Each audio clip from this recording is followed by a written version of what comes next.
السلام عليكم ورحمة الله وبركاته. السلام عليكم يا غاليين، معاكم أم العيال. والنهاردة أنا جاي أحكي لكم قصة.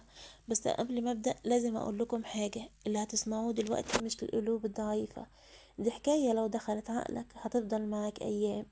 مش هطول عليكم، اربطوا أعصابكم وخلونا نبدأ الحكاية اللي ما كانش المفروض نعرفها أصلا. ولو ما كنتوش قاعدين اقعدوا. قصة مش مجرد رواية، دي تجربة، دي صدمة، لحظة هتخليكم تبصوا حواليكم قبل ما تكملوا الفيديو. الموضوع اللي هيتحكي دلوقتي الحقيقة فيه أغرب من الخيال. حضروا قلوبكم ويلا نفتح باب الحكاية. بس قبل ما نفتح باب الحكاية ما تنسوش تسموا الله وتصلوا على الرسول صلى الله عليه وسلم في الكومنتات.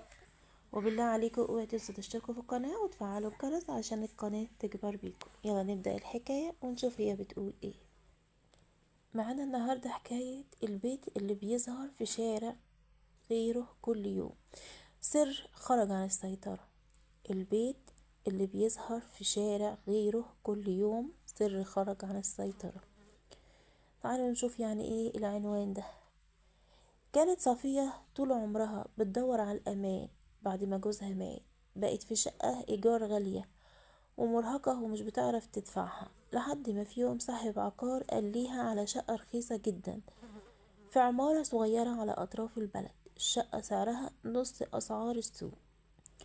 صفية ترددت، بس لما دخلت شافت حاجة غريبة. البيت هادي ونضيف وكأنه مستني حد يعيش فيه.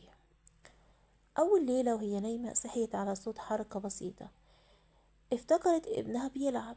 قامت لقت الكرسي متحرك شبرين. قالت يمكن سحبتهم برجلي.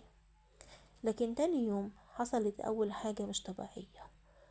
خرجت الصبح تشتري عيش، لقت الشارع شكله مختلف.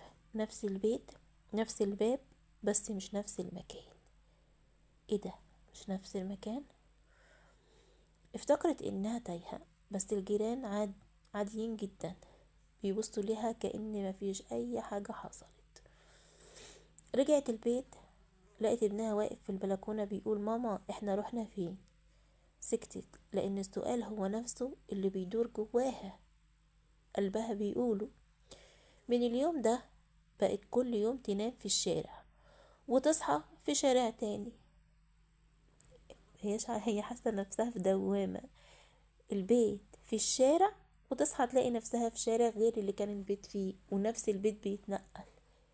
إيه يا جماعة، هو في ايه؟ تخيلوا انتوا كده لو عايشين في بيت كل يوم تصحوا تلاقوا نفسكم البيت ده بيتنقل من شارع لشارع. هل هو ده طبيعي؟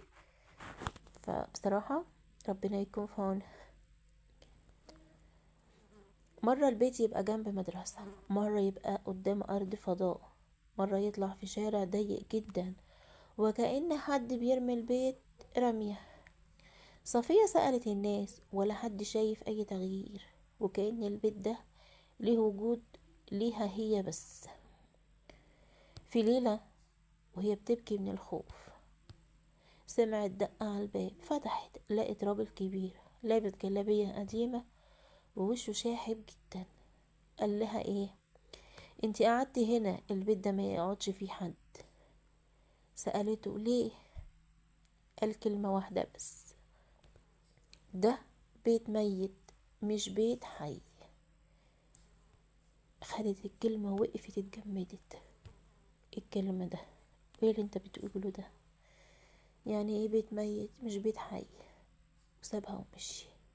ما ردش عليها وهي واقفة بذهول.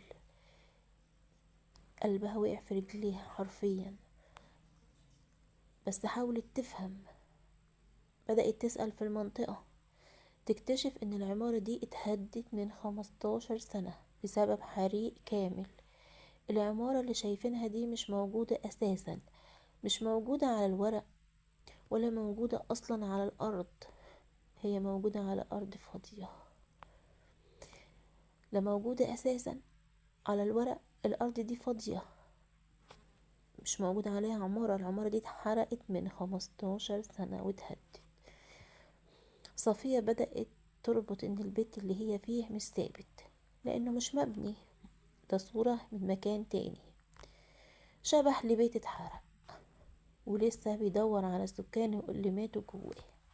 أيوة. في آخر ليلة سمعت صوت جوزها الراحل بينادي: اخرجي يا صفية، البيت ده هياكلك. خافت، سمعت تاني نفس الصوت، صوت جوزها جاي بيقول لها: اخرجي يا صفية، البيت ده هياكلك. جريت لباب الشقة ومسكت ايد ابنها، ولما خرجت خطوة لبره لقت العمارة وراها بتتحول لهوا، كأنها دخان بيتبخر. وبعد 3 ثواني اختفى البيت تماما، وبقت الأرض فاضية، ولا في أثر إن في عمارة كانت هنا. صفية بصت لابنها وقالت: عمري ما هسكن مكان رخيص تاني، عمري ما هسكن مكان رخيص تاني، ولو حتى ببلاش، ولو حتى ادهوني ببلاش. هي صحيح خرجت برا البيت وملهاش مكان تروحه، بس خروجها أنقذها. هي حاسة ان هي كده روحها ردت فيها تاني. وبكده تكون خلصت حكايتنا النهاردة. لو وصلتوا لحد هنا يا غاليين يبقى اكيد القصة عجبتكم. ما تنسوش الاشتراك وتفعيل الجرس ولايك يرفع الفيديو، وشير بسيط منكم يرفع القناة كلها. اشوفكم في قصة جديدة من حكايات ام العيال. بالله عليكم ارفعوا معايا القناة عشان انا والله بتعب عليها. ولو في اي حاجة عايزين تقولوها لي اكتبوها لي في الكومنتات. ولو في قصة عندكم عايزين ان انا نقولها على القناة اكتبوها لي في الكومنتات. وحاولوا كمان تشتركوا في القناة بالله عليكم. استحلفكم بالله لو وصلتوا معايا لغاية هنا ما تنسوش الاشتراك وتفعيل الجرس ولايك عشان يرفع الفيديو، وتكتبوا لي كومنت حلو انتوا من اي بلد بتتابعوني، شجعوني فيه. دمتم في امان الله، مع السلامة. السلام عليكم ورحمة الله وبركاته.